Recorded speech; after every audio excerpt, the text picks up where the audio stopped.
14 दिसंबर 2025 Bondi beach, Archer park, Sydney, Australia.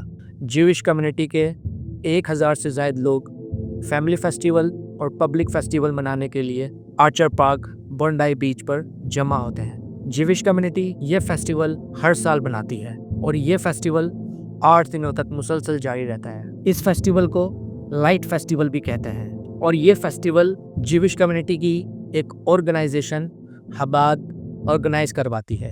इस festival का official name Hanukkah by the sea है। इस फेस्टिवल का जो बेसिक पर्पस है वो हिस्टोरिकल, स्पिरिचुअल और कंटेम्प्रेरी है। अगर आप इस फेस्टिवल से रिलेटेड मज़ीद मालूमात जानना चाहते हैं तो इन्हें पास करके पढ़ लें। आपको इस फेस्टिवल के बारे में डिटेल इन्फॉर्मेशन मिल जाएगी। 5 बजे इस फेस्टिवल का आगाज़ हो जाता है। 6:40 पर जब इस फेस्टिवल की सेलिब्रेशन अपने उरूज पर होती है, फैमिलीज इस लाइट फेस्टिवल को एंजॉय कर रही होती हैं, तो इसी असना में एक सिल्वर कलर की hatchback car Campbell parade road पर आती है और इस कार में 2 शख्स, एक साजिद अकरम 56 साला और उसका बेटा नवीद अकरम 24 साला मौजूद होते हैं। क्योंकि कैम्पबेल रोड आर्चर पार्क के बिल्कुल पैरेलल है तो ज्यूइश कम्युनिटी इस रोड के ऊपर भी मौजूद होती है।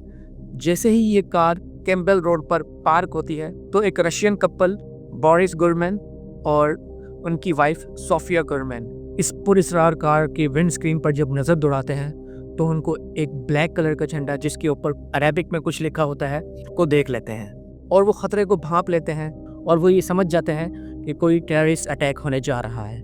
जैसे ही साजिद अकरम राइफल के साथ कार से निकलता है तो इसी दौरान ये शख्स बोरिस गुरमैन साजिद अकरम पर अटैक कर देता है। दोनों के दरमियान खूब हाथापाई होती है। सोफिया गुरमैन जो बोरिस गुरमैन की वाइफ है वो अपने हस्बैंड को असिस्ट करती है और इस स्कफल के दौरान बोरिस गुरमैन साजिद अकरम से उसकी गन छीनने में कामयाब हो जाता है और दोनों रोड पर गिर जाते हैं। ये पिंक कलर की शर्ट में आपको गुरमैन नजर आ रहा है और ये ब्लैक कलर की शर्ट पे साजिद अकरम है। साजिद अकरम अपनी दूसरी गन कार से निकालते हैं और दोनों को क्लोज रेंज में शूट कर देते हैं। ये कपल इस इंसिडेंट के पहले मर्डरर होते हैं। अब दोनों बाप बेटा नवीद और साजिद इस कैम्पबेल रोड पर नहीं रुकते। ये दोनों मूव करते हैं और एक एलिवेटेड फुट ब्रिज पर पहुंच जाते हैं। ये elevated foot bridge Campbell parade road को आर्चर पार्क से कनेक्ट करता है।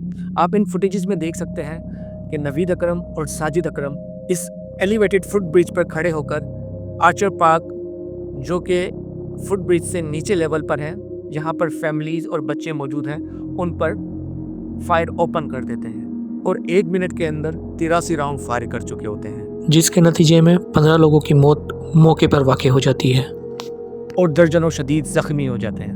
नवीद अकरम और साजिद अकरम इस फुट ब्रिज पर खड़े होकर अपनी फायरिंग को जारी रखते हैं और आर्चर पार्क में मौजूद बच्चों को और फैमिलीज को और बुजुर्गों को निशाना बनाते हैं। नवीद अकरम इस फुट ब्रिज से नीचे उतरता है और नीचे पार्किंग की तरफ मूव करता है। इसी असना में एक मुस्लिम हीरो जिसका नाम अहमद अल अहमद है और जिसकी उम्र 43 साल है, वो नज़दीक कैफ़े में अपने दोस्त के साथ कॉफ़ी पी रहा होता है। वो इन फायर्स की आवाज़ सुनकर चिल्लाता है और लोगों को भागता देखकर समझ जाता है कि यहाँ कोई टेरर अटैक हुआ है। वो इस साजिद अकरम जो नीचे आकर फायरिंग कर रहा होता है उसको पीछे से दबोचने की कोशिश करता है। वो जैसे ही साजिद अकरम पर अटैक करता है तो सबसे पहले उसकी गन को वो होल्ड कर लेता है और मजबूती के साथ उसकी गन को छीनने की कोशिश करता है। इस दौरान साजिद अकरम अहमद अल अहमद को भी अपनी गन से फायर करते हैं और 5 से 6 फायर उनके शोल्डर, हैंड और एल्बो में जाकर लगते हैं, जिससे वो शदीद ज़ख्मी हो जाते हैं। लेकिन अहमद अल अहमद इस स्कफल में कामयाब हो जाते हैं और नवीद अकरम से वो गन छीन लेते हैं। और जब वो गन छीन लेते हैं और पुलिस को इशारा करते हैं कि आ जाओ, कोई ख़तरा नहीं। इसी दौरान पुलिस मौके पर पहुंचती है और फायर मारकर साजिद अकरम को फायर मारकर कत्ल कर देती है। इसी दौरान इसका बेटा नवीद अकरम भी फायर लगने से शदीद ज़ख्मी हो चुका होता है, जिसको बाद में अरेस्ट कर लिया जाता है। जैसे ही नवीद अकरम को अरेस्ट किया जाता है तो पुलिस और लाइफ गार्ड्स मौके पर पहुंचते हैं। जो ज़ख्मी होते हैं उन्हें फर्स्ट एड दिया जाता है और जो शदीद ज़ख्मी होते हैं उन्हें मौके पर ही हॉस्पिटल मुंतकिल किया जाता है। ये टेररिस्ट कौन थे?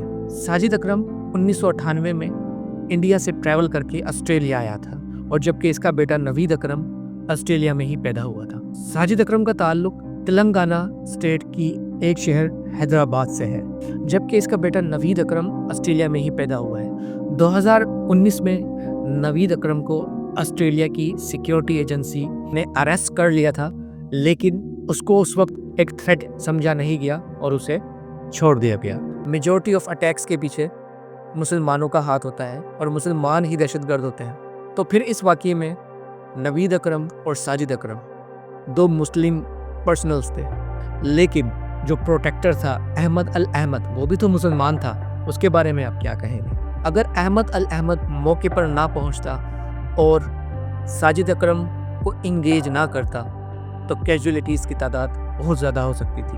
उसने ना सिर्फ अपनी जान को जोखों में डालकर ज्यूइश कम्युनिटी के लोगों को बचाया है, बल्कि दुनिया को ये भी बताया है कि दहशतगर्दों का कोई दीन और मजहब नहीं होता है। इसको इस्लाम के साथ जोड़ना बिल्कुल नामुनासिब बात है। दोस्तों, इस वाक़ये का एक पहलू ये भी है कि 2023 में जब हमास ने इसराइल पर अटैक किया तो इसराइल ने उसके खिलाफ फौजी कार्रवाई शुरू कर दी, और 2023 से 2025 के एंड तक सिर्फ गजा के अंदर 70,000 से ज़ायद मासूम मुसलमानों का खून हो चुका है। इसराइल ने वहाँ पर जीनोसाइड अटैक्स शुरू कर दी है, निहत्थे और मासूम बच्चों को कत्ल किया जा रहा है।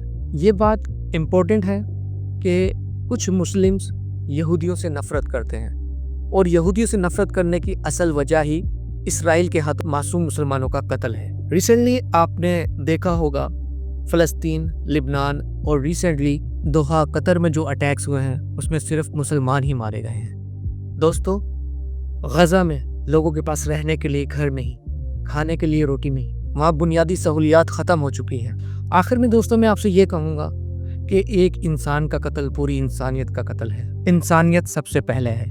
मैं इस बोंडाई बीच अटैक्स को कंडेम करता हूँ, और आखिर में अपनी बात का अख्ताम करता हूँ कि अल्लाह पाक आपका और मेरा हामी और नासिर हो। मेरे चैनल मोहम्मद वसीम को सब्सक्राइब करना मत भूलिएगा। नेक्स्ट वीडियो के साथ फिर मुलाकात होगी। अल्लाह हाफिज़।